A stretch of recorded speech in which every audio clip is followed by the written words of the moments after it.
அது மட்டும் இல்லை, அப்படிப்பட்ட அந்த நம்பிக்கையோட ஸ்ட்ரென்த்தை பற்றி சொல்றதுக்கு பைபிளில் நிறைய கதைகள் இருக்கு. அதை படிக்காதவங்க படிச்சு பாருங்க. அதில் குறிப்பாக உன்னை பற்றி சொல்லணும்னா, ஒரு இளைஞனுக்கு எதிராக தன்னோட சொந்த சகோதரர்களே பொறாமைப்பட்டு அவனை பாழும் கிணத்தில் தள்ளிவிட்டு அதுக்கப்புறம் அவர் எப்படி மீண்டு வந்து அந்த நாட்டுக்கே அரசனாகி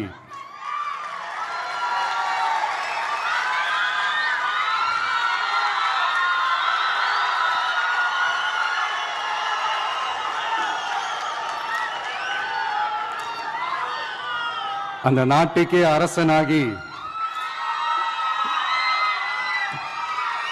தனக்கு துரோகம் செஞ்ச தன்னுடைய சகோதரர்கள் மட்டுமல்ல, அந்த நாட்டையே எப்படி காப்பாத்தினாருன்னு சொல்லி இந்த மாதிரி நிறைய இன்ட்ரெஸ்டிங்கான கதைகள்லாம் பைபிளில் இருக்கு. படிக்காதவங்க படிச்சு பாருங்க. அந்த குறிப்பிட்ட கதை யாரை பத்தின கதைன்னு நான் சொல்லி தெரிய வேண்டிய அவசியம் இல்லைன்னு நினைக்கிறேன்.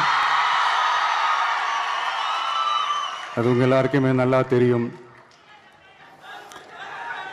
ஸோ இப்படிப்பட்ட கதைகள்லாம் நமக்கு எதை உணர்த்துது அப்படின்னா, கடவுளுடைய அருளும்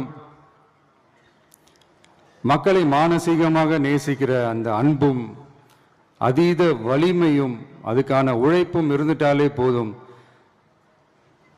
எவ்வளவு பெரிய ஒரு போராட்டமோ ஒரு போரோ இல்லை எதிரிகளையோ ஜெயிக்கலாம் அப்படின்றது தான் இந்த கதைகள்லாம் நமக்கு உணர்த்துது.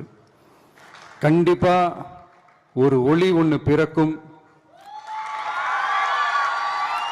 அந்த ஒளி நம்மளை வழி நடத்தும்.